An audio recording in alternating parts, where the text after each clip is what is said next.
my dear students, how are you all doing? I hope आप लोग सब बहुत अच्छे हैं and I am great as well. I am Nandini, your educator and mentor at Learn Karo. Congratulations to all my dear students. बहुत ज़्यादा demand आ रही थी यार, पॉलिटिकल साइंस बुक 2 शुरू कर दो.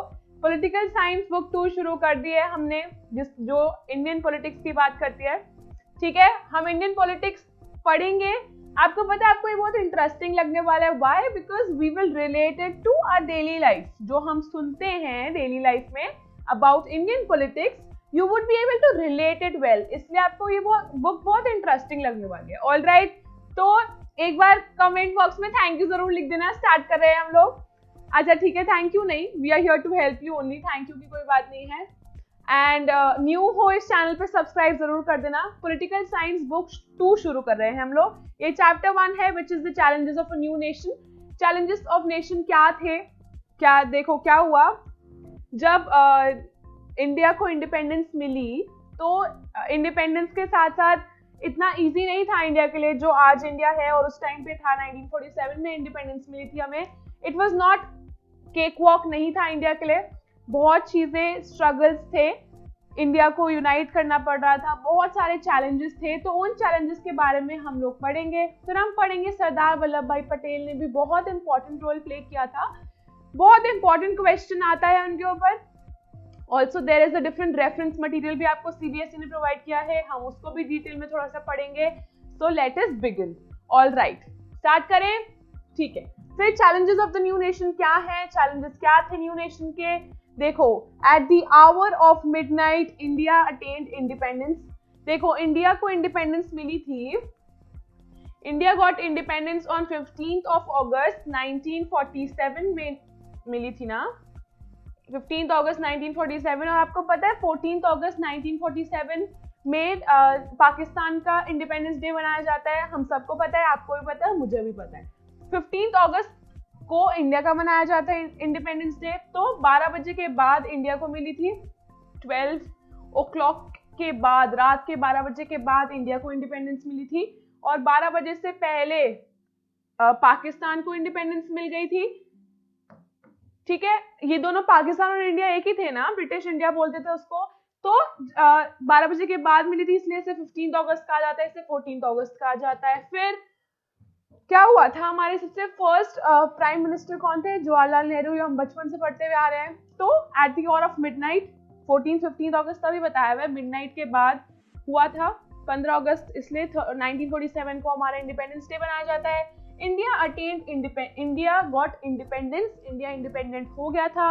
JLN मतलब जवाहरलाल नेहरू हमारे फर्स्ट प्राइम मिनिस्टर थे, फर्स्ट फ्री इंडिया के.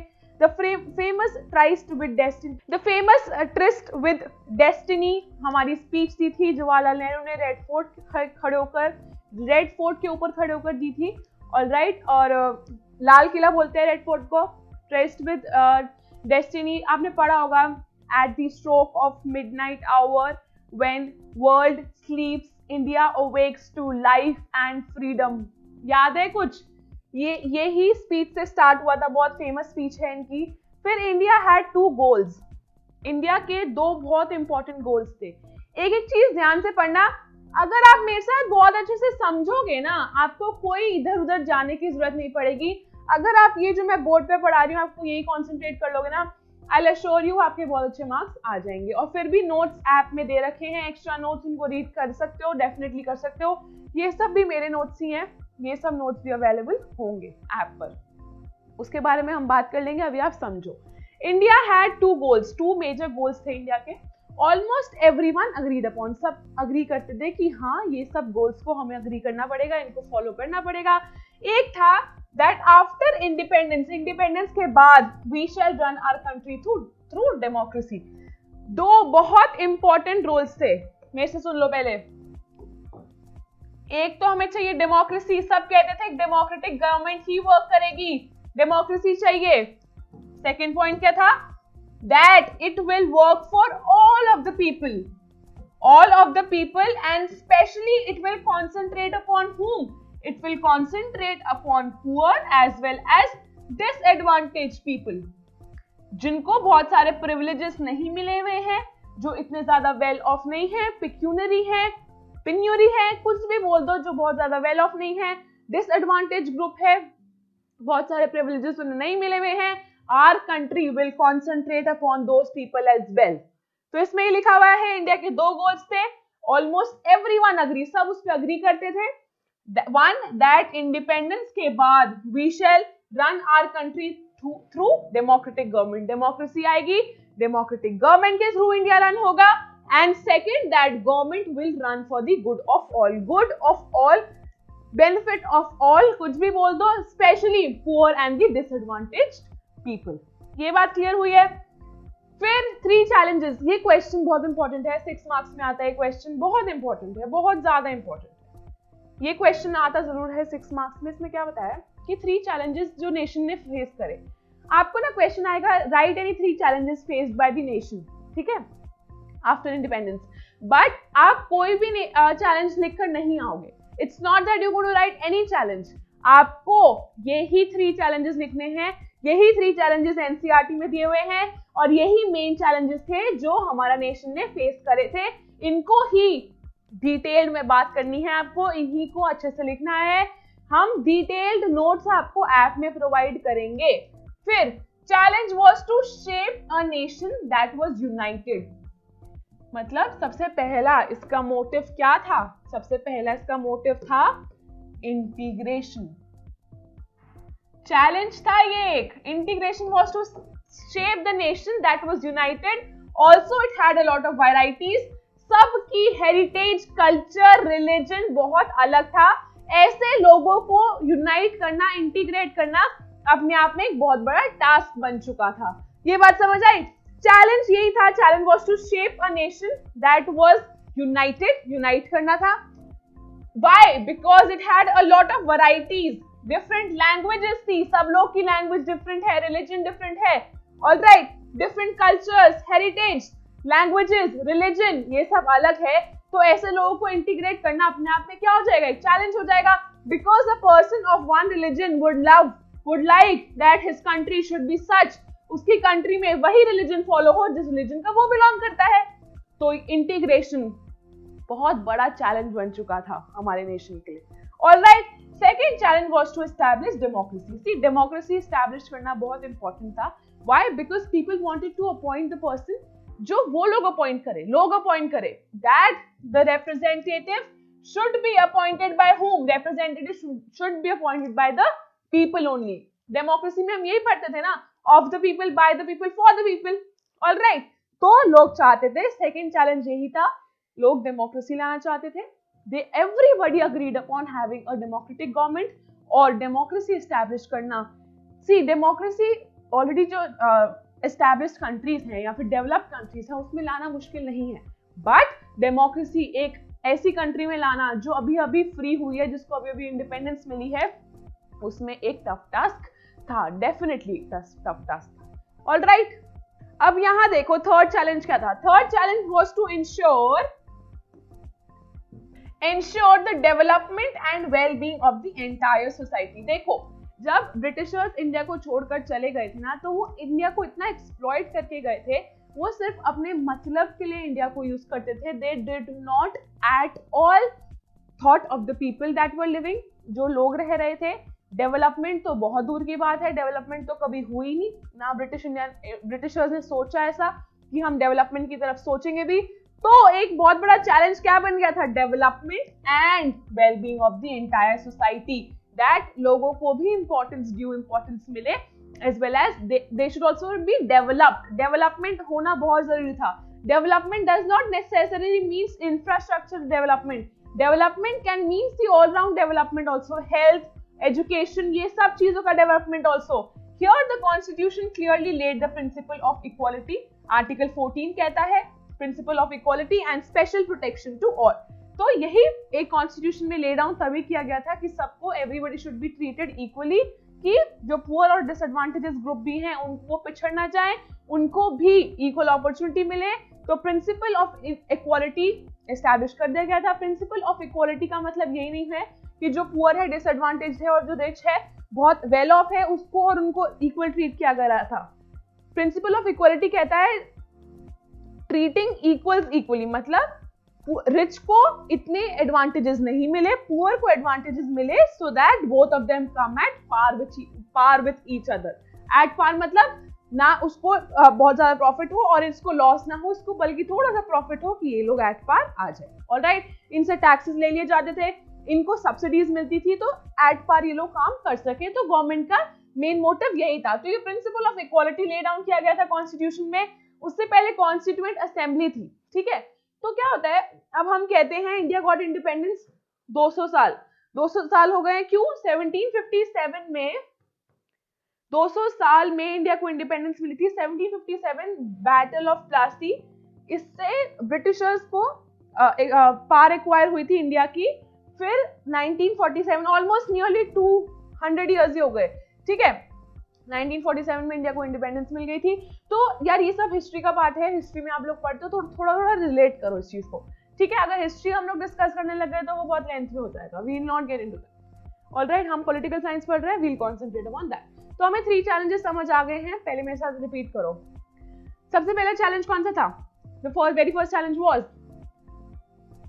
चलो मुझे याद आ रहा है, सेकंड पॉइंट याद आ रहा है मुझे, डेमोक्रेसी होनी चाहिए। फिर मुझे एक और पॉइंट याद आ रहा है कि development of people, wellbeing of society भी होनी चाहिए।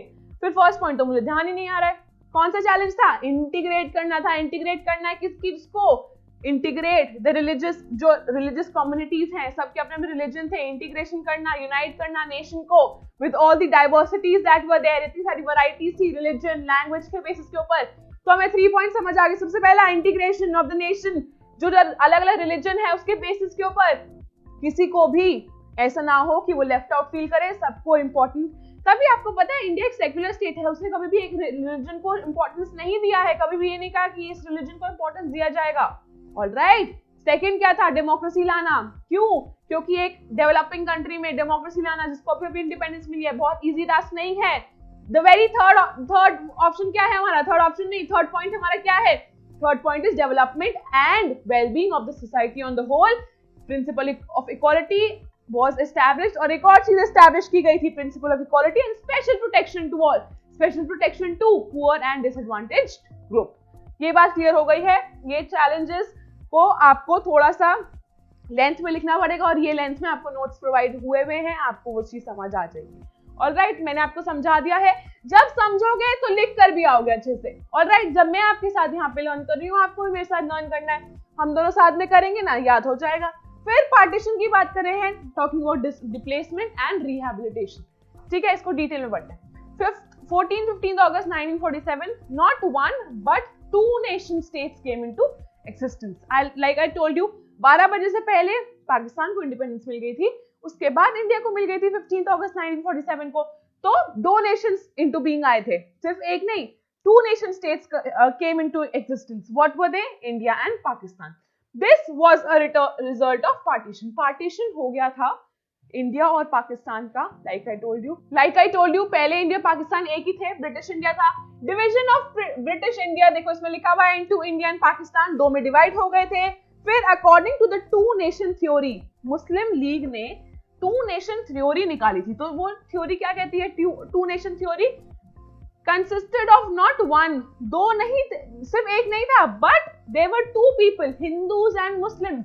देयर वर नॉट नेशंस, इनको पीपल बोला गया है। There were 2 people, Hindu and Muslims, ठीक है। 1 नेशन थ्योरी नहीं है, 2 नेशन थ्योरी है, that there exist 2 people. Alright, देखो यहाँ 2 नेशन थ्योरी यही बोलती है कि मुस्लिम और हिंदू अलग हैं। अगर उनकी सोच के बारे में बात किया जाए, उनके मोरल्स के बारे में बात किया जाए, according to their moral point of view, according to the society point of view, Hindus and Muslims are 2 different nations, they are 2 different people. Alright, उनके कस्टम्स, उनके रिलीजन्स बहुत ज्यादा अलग है। One more thing, what they said was Muslims should not live where there is Hindu majority, जहां Hindu majority लोग रहते हैं वहां पे मुस्लिम्स रिजाइड नहीं करेंगे। सिमिलरली जहां पर मुस्लिम मेजोरिटी है वहां पर हिंदूज रिजाइड नहीं करेंगे, तो वाइस वर्सा हो गया। ऑलराइट, 2 नेशन थ्योरी बस इतनी कहती है, और ये किसने प्रोपाउंड करी थी? प्रोपाउंड करी थी मुस्लिम लीग ने। ऑलराइट, ये बात समझ आ गई है?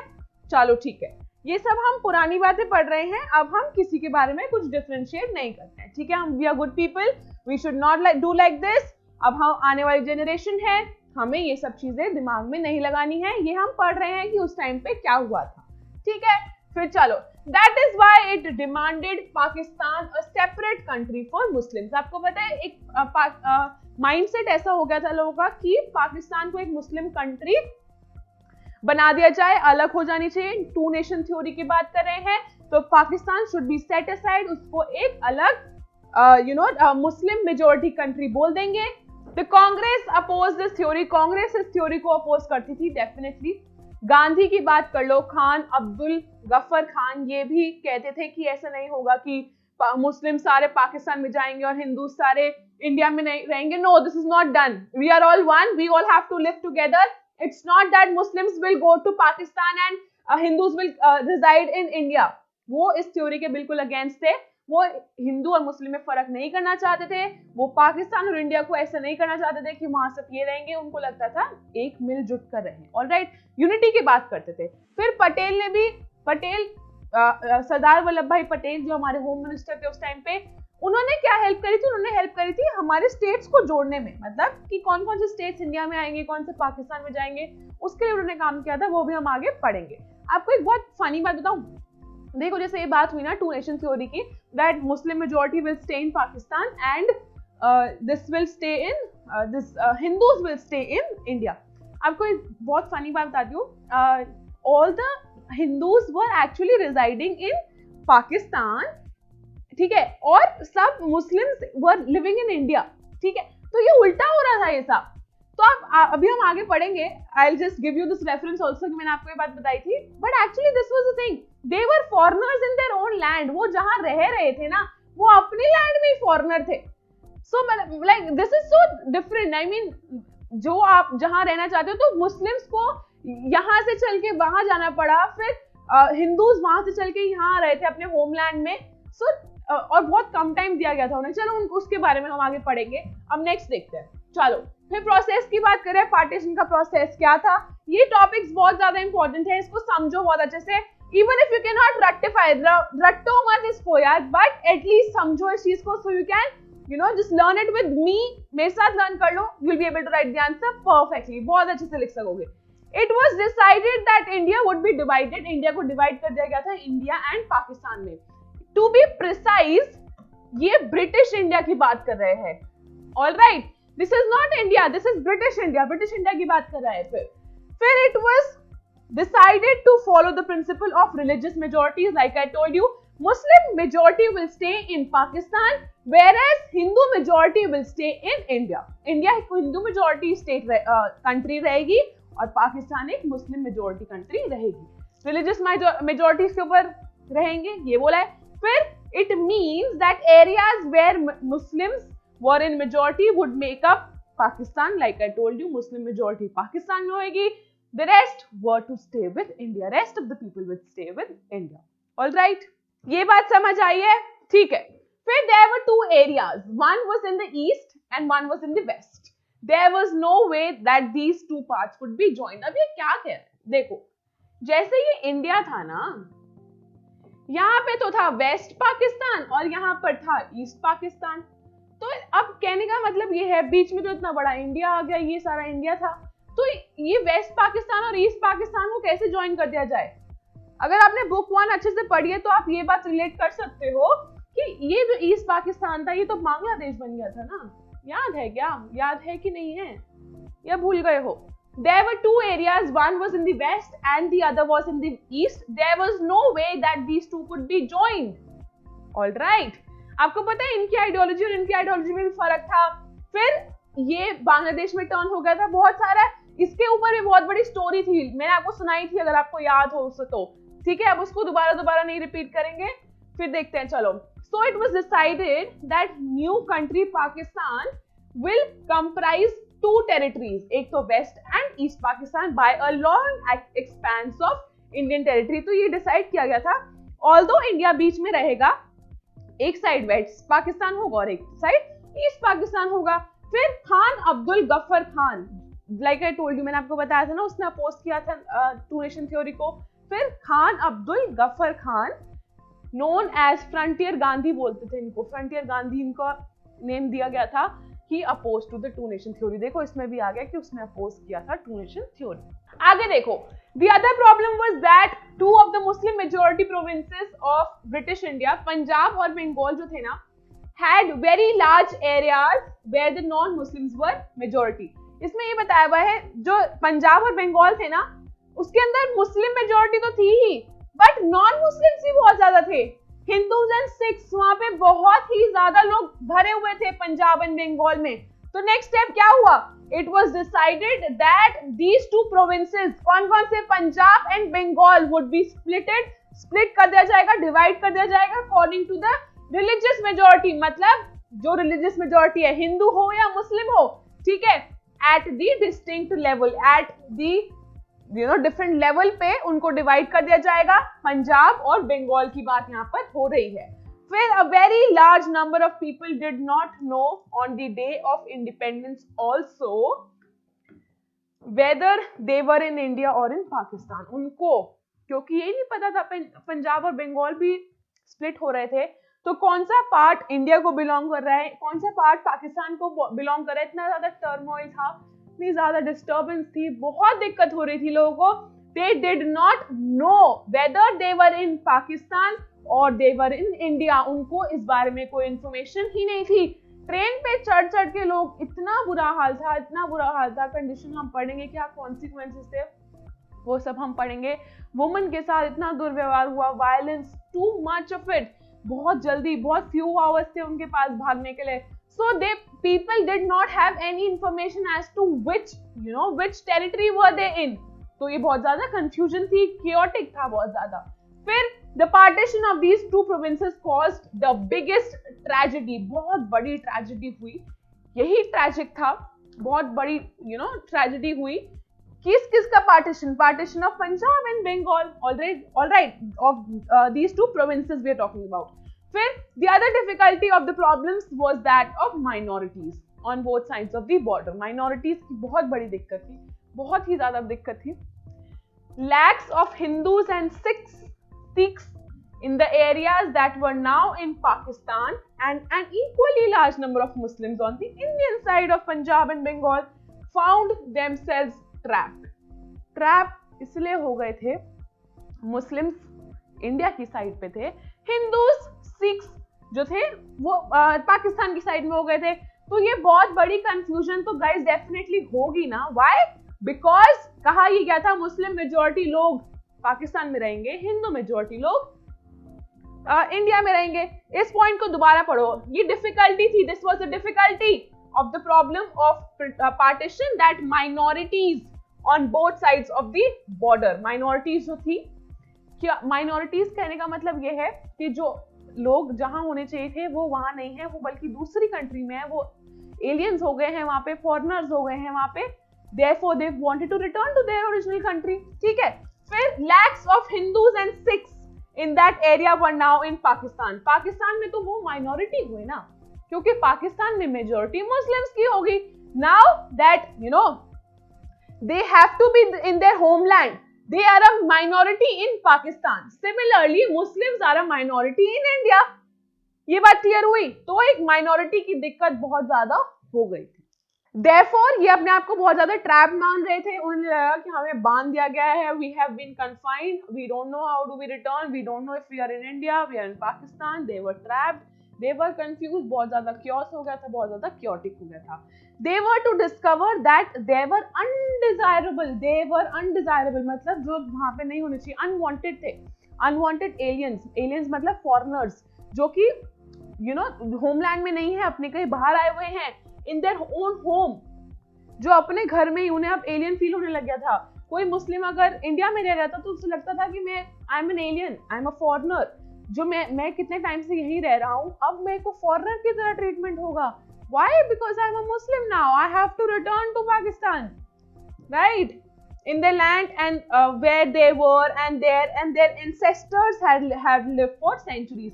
कितने 100 सालों पुराने से उनके दादा पर दादा रहते हुए आ रहे हैं, और अभी वो अपने लैंड पर ही, कितना पुराना काम चल रहा है उनका, वो अपने लैंड पर ही आप देखो फॉरेनर बन गए हैं। व्हाई? बिकॉज उनका रिलीजन ऐसा है, if you are a Hindu and staying in Pakistan, tata bye bye, go to India, ये बोलते थे वो लोग।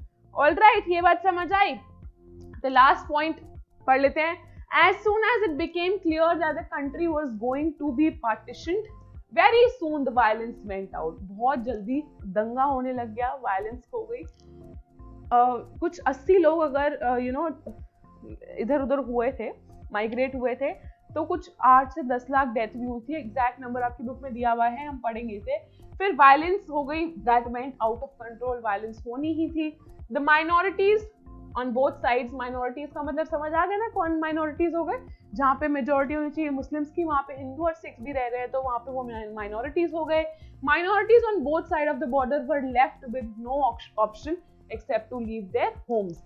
अपना घर छोड़ना ही पड़ा। फॉर इंस्टेंस, अगर मेरे दादाजी पाकिस्तान में अपने पापा, अपने मॉम के साथ रहते हुए आ रहे हैं, और पता लग जाए कि इंडिया और पाकिस्तान का पार्टीशन हो गया है, तो उनको अपना ही घर छोड़ के, जहाँ पे वो बचपन से ही has been born and brought up वहीं पे, अब वो घर छोड़ के, अपना ही घर छोड़कर, वहाँ पे वो एलियन है, फॉरेनर है, उन्हें छोड़कर यहाँ आना पड़ेगा इंडिया में। क्यों? क्योंकि वो हिंदू है। क्या बात है, समझ आई?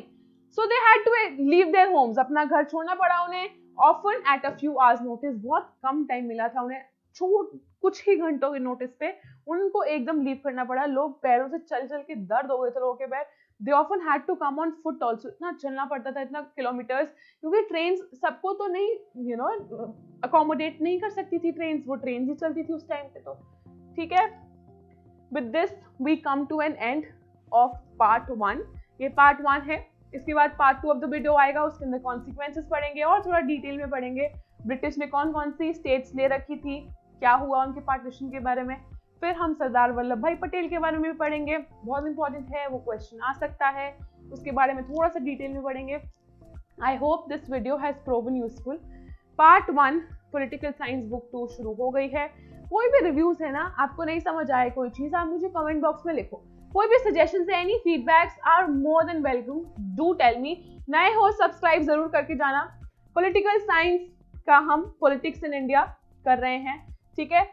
और आई होप आप सबको समझ आया हो। We'll call an end to this. I am Nandini Chabra signing off for today. You can download our app. App में सब कुछ अपलोडेड है। मतलब आप कहोगे ना कि इसका थोड़ा सा और डिटेल पढ़ना है आपको, तो सब डिटेल नोट्स आपको ऐप में मिल जाएंगे। वैसे मैं जो सब समझा रही हूँ उसको ही इन वर्ड्स पुट कर दिया गया है। You can check out the notes right now. You can download our app, learn करो ऐप, एंड्रॉइड ऐप है, हमारी टेक टीम ने बनाई है, बहुत मेहनत लगी है, जाकर चेक जरूर कर लेना। लिंक डिस्क्रिप्शन बॉक्स में दिया हुआ है ऐप का। टेलीग्राम चैनल ज्वाइन कर लो, सब वीडियोस की अपडेट उसमें आती रहती है। ये सब वीडियोस ऐप के ऊपर free of cost lined up हैं। You can just check these, you can access these, देख सकते हो। These are for your benefit. I hope आपको सबको पसंद आया होगा, अच्छा लगा होगा। We will catch you very very soon. I will catch you very very soon. Part 2 of the video आने वाला होगा. Stay tuned till then and keep watching my videos. Bye bye guys.